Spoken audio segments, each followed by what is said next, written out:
แล้วก็นอนต่อเขาเลยโทรไปหาแม่ว่าพี่สาวไปนอนไม่ทำงานอะไรเลยแม่เรียกให้พี่สาวน้องเอ้ยเนาะพบพอกันในวันศีลวันพระใหญ่พี่น้องเอ้ยเนาะพาพี่พาน้องลงมาใส่บาตรทำบุญในวันเดือนดับเนาะหลังจากที่ดินสงกรานต์ดินบุญใหญ่บั้งไฟเฮามา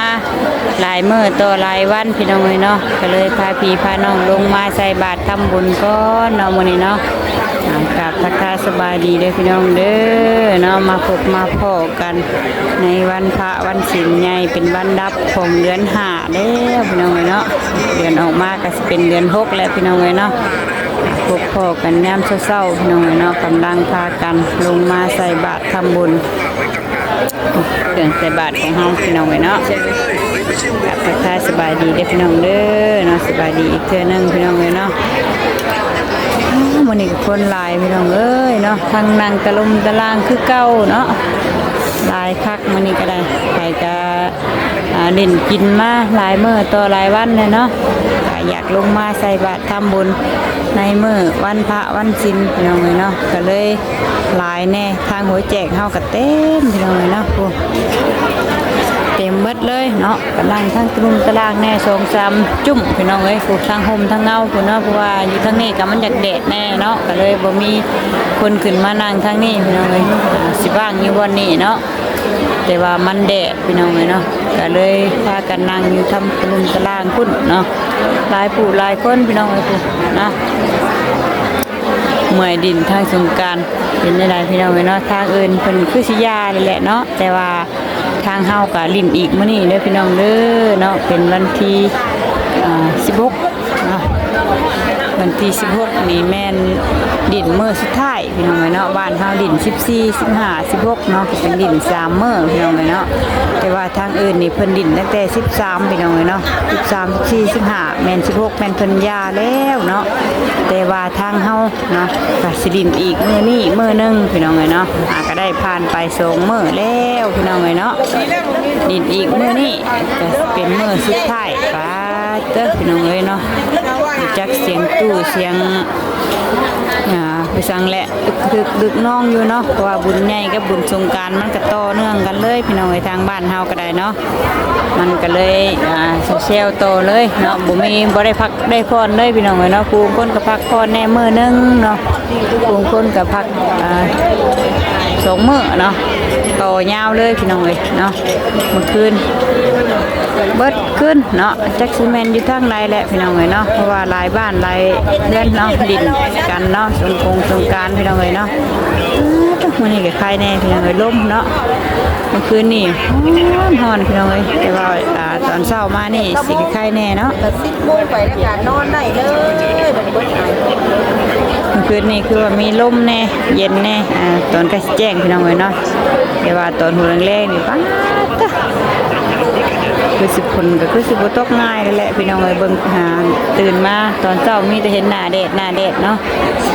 แล้วพี่น้องเอ้ยเดือน6ออกมาแล้วเนาะมื้ออื่นก็สิเป็นเดือน6ออกใหม่แล้วพี่น้องเอ้ยเนาะยังฟ้าฝนยังบ่ทันตกอยู่เนาะ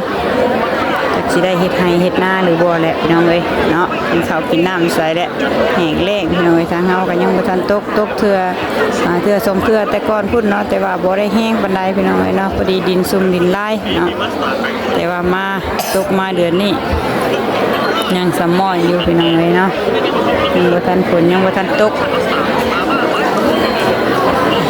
ตอนนี้ก็กำลังพากันก้าเกียมท่าหมู่ผู้คนเพิ่นหลั่งไหลลงมาพี่น้องเนาะยังบ่ทันลงมาเบิดเนาะกำลังทยอยมานำแน่เนาะเดี๋ยวจังต่อคลิปอีกรอบนึงเด้อพี่น้องเด้อเนาะตอนนี้ก็กำลังพากันเสียงวนเซลแน่เนาะยังบ่ได้ทำพิธีพี่น้องเอ้ยเนาะเดี๋ยวจังต่อคลิปอีกรอบนึงเนาะตอนนี้มันก็สิเสียงแซวแน่เนาะเพราะว่ายังถ่าศิริวัตรใหญ่เนาะทางเนี่ยพ่อเฮาก็ลงมาเรียบร้อยแล้วพี่น้องนั่งถ่าแล้วเนาะทางวัดทางวาคือเก่าเด้อพี่น้องเด้อมื้อนี้เนาะ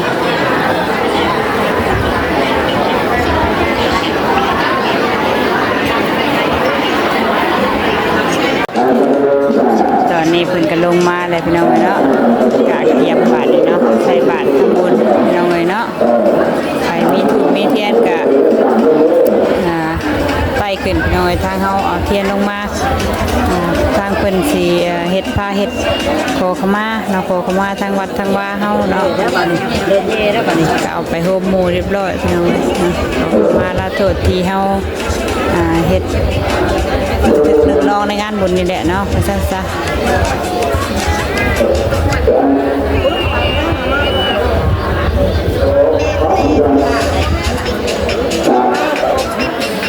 ไม่บ่ดีบ่เว้ยก็บ่เงินไปเห็นไป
ขั้นตอนใส่บาตรพี่น้องเอ้ยเนาะ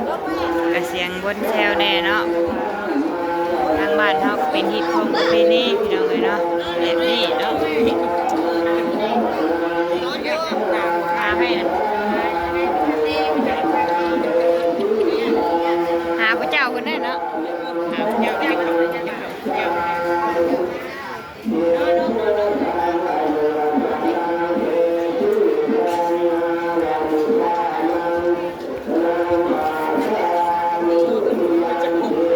ปัญหาเจ้าของเพิ่นนะเฮ้ย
เรียบร้อยพี่น้องเนาะลงมาทางตารางมันเนาะ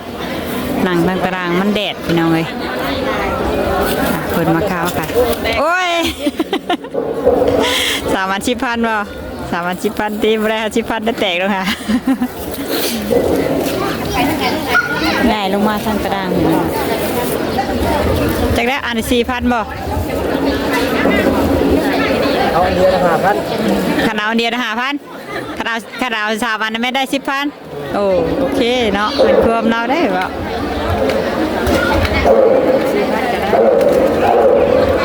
เอาเราหมดใครกำลังลงมาพากันหยาดน้ำบัดนี้เนาะเรือแต่ขั้นตอนหยาดน้ำพี่น้องเนาะแล้วก็ถาเอาติ๊บข่าวเลยเพราะว่ามื้อนี้ลงจังหันพี่น้องเนาะ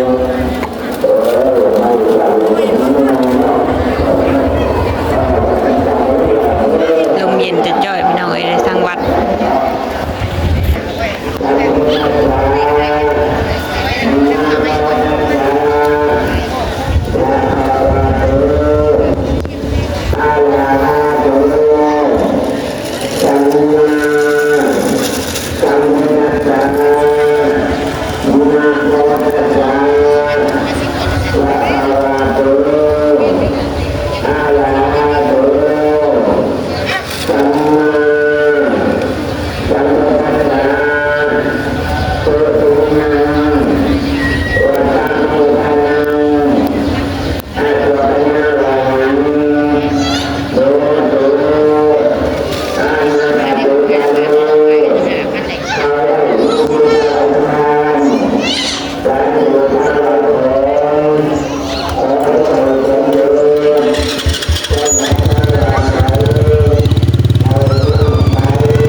หยาดน้ำ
จบพิธีเรียบร้อยพี่น้องเอ้ยเนาะใส่บาตรทำบุญในวันพระวันชิน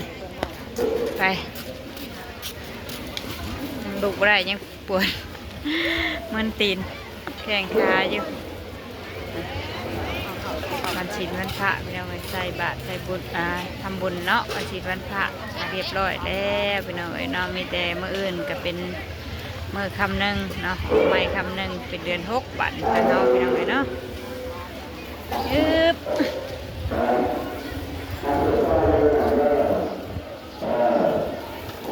สิกรรมสักกันในกันเด้อเนาะหอยมีพระมีกรรมจงกรรมจงเวรกันในกันได้อันนี้คือศาสตร์ชานีในภาษาก่อนเนาะสิกรรมสักกันในกันติดเข่าบูชาบาทนี่พี่น้องเอ้ยเนาะแต่ก็มาเอาจิบเข่าเขาอีกเนาะจิบเข่าอันลงจังหันเนาะเช้านี้ลงจังหัน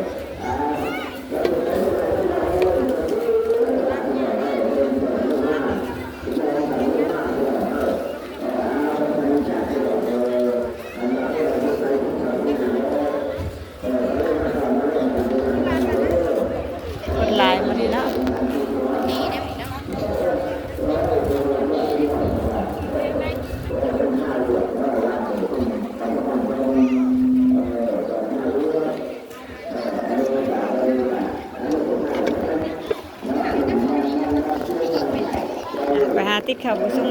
ก่อนพี่น้องเนาะเดี๋ยวจังมาถ่าเอาติ๊บเข่าเนาะทางยังพอเพิ่นก็ยังบ่ทันได้สันเข่าดอกพี่น้องเนาะตอนนี้ก็กำลังเลิกเนาะ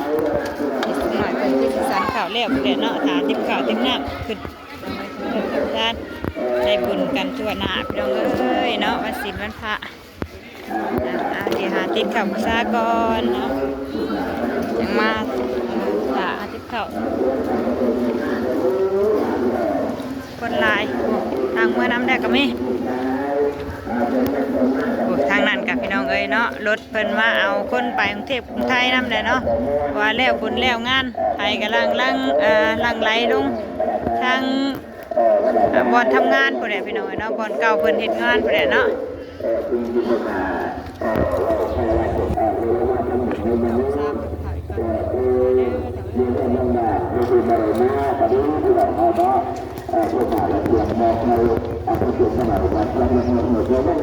แล้วทางนั้นพี่น้องเอ้ยเนาะไปหาเงินหาค่ำอีกเลยสู่เวียกสู่งานอีกแล้วเนาะหลังจากที่มาดินสงกรานต์บุญใหญ่เรียบร้อยผ่านไปลงไปทางเทพกรุงไทยเลยหลังการเหยียบลง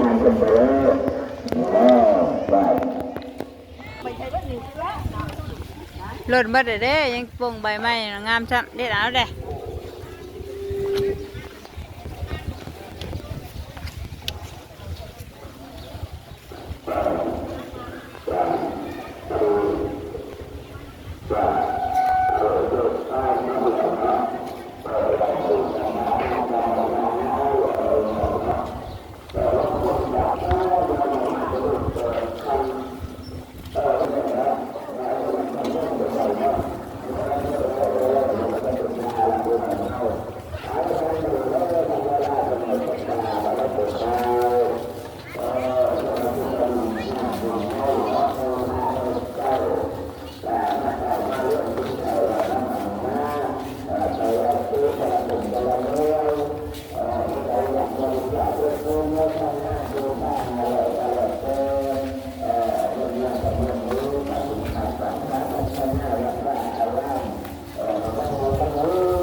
เอาติดเข่าก่อนบัดนี้น้องเลยเนาะติดเข่าบูชาเรียบร้อยมาทางเทิงพี่บัดนี้พี่น้องเลยเนาะมาถ่าเอาติดเข่าเหมือนศาสนาทางงานศิริวัตรเอากะเลือกขนมเพิ่นอยู่พี่น้องเลยเนาะเหลือไทยได้บาทคนอยู่พุ่นวะไปกินคนอยู่เมื่อวานใส่บาทนี่พอเพิ่นยังมาตัดสันเข่าเรียบซ้ำเนาะนี่ก็เลยมันกำลังสันเข่าอยู่มันรอทีมาลงแข่งขันมาทางนี้มารอถ่าติบเข่าหรือว่าถ้วยยังไงเนาะมาถ้วยเอาก่อน